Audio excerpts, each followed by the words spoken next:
نہیں وہ کس گناہ پہ ناراض ہو جائے۔ تو اللہ کے حبیب صلی اللہ علیہ وآلہ وسلم فرماتے ہیں جو رمضان شریف میں بڑا گناہ کبیرہ گناہ کرتے ہیں سال بھر تک فرشتے اس پہ لعنت کرتے رہتے ہیں، اور اگر اسی سال اس کو موت آ جائے، اسی سال جس نے ماہ رمضان میں گناہ کبیرہ کیا تھا، اس نے بڑا گناہ کیا تھا،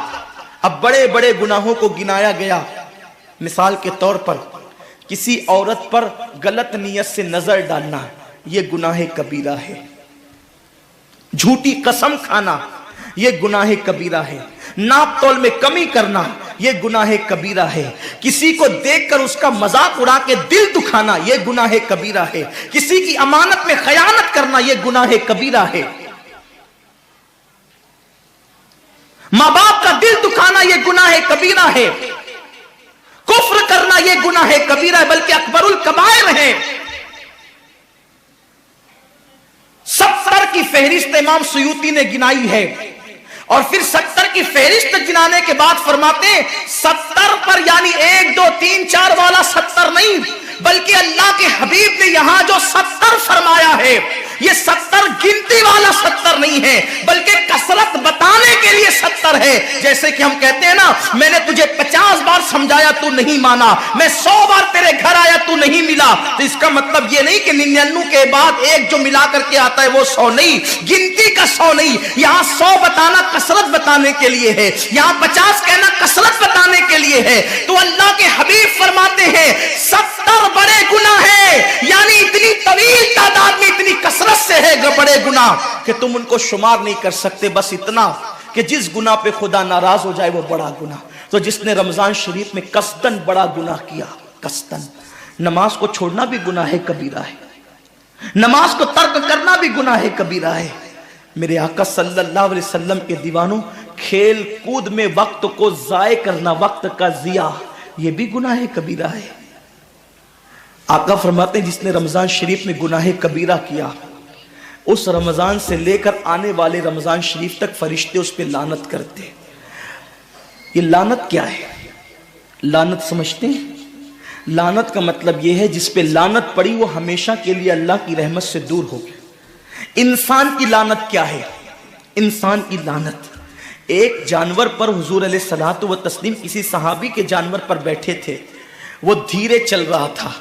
کسی نے کہہ دیا کہ اس پہ لعنت ہو یہ دھیرے چلتا ہے، حضور علیہ السلام نے اس جانور کے نیچے اتر کر فرمایا جس پہ لعنت کر دی گئی میں اس جانور پہ سواری نہیں کر سکتا۔ یہ ایک انسان کی لعنت کا اثر ہے،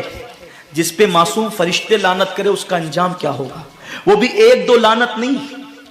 رمضان شریف کو چھوٹا مت سمجھیے، 1 کے 70 پر آپ کی نظر ہے، گناہ نیکیوں کی کثرت پہ آپ کی نظر ہے، گناہوں کی تباہی پہ آپ کی نظر نہیں ہے۔ اللہ کے رسول صلی اللہ علیہ وسلم نے فرمایا جیسے ماہ رمضان شریف میں نیکیوں کا درجہ بڑھ جاتا ہے ویسے ماہ رمضان شریف میں گناہوں کا بھی معاملہ بڑھ جاتا ہے۔ یعنی اگر رمضان شریف میں تم 1 گناہ کرو گے تو اور دنوں کے اندر جو گناہ کرتے تھے اب اس گناہ سے زیادہ تمہیں عذاب دیا جائے گا، کیونکہ آپ نے ماہ رمضان کی حرمت کو پامال کیا ہے، آپ نے ماہ رمضان شریف کی عزت کو پامال کیا ہے۔ تو سوچو انسان کی لعنت پڑے، یہ حال ہے۔ تو جس پہ فرشتوں کی وہ بھی 1 2 نہیں، پورے سال تک فرشتے لعنت کرتے ہیں، اور اللہ کے نبی صادق و مصدوق نبی نے فرمایا کہ اگر وہ اسی سال رمضان شریف آنے سے پہلے مر جائے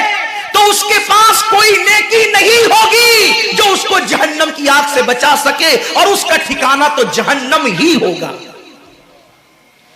خدا کے لیے اپنے حال پہ رحم کرو، اپنے آپ کو جہنم کا ایندھن مت بناؤ۔ ہمارا جسم اتنا طاقتور نہیں ہے کہ ہم اپنے جسم پر جہنم کے عذاب کو برداشت کر سکے۔ میری قوم کے جوانوں، اپنی جوانی پہ اترانے والوں، اپنی قوت پہ ناز کرنے والوں، اللہ کے رسول صلی اللہ علیہ وسلم فرماتے ہیں کہ جہنم کی آگ کی ایک چنگاری اگر دنیا کے سمندر میں ڈال دی جائے تو دنیا کے سارے سمندر آگ سے بھڑکنے لگے۔ اس چنگاری کو، وہ جہنم کی چنگاری کو سمندر ٹھنڈا نہیں کر سکتے، بلکہ سمندر کو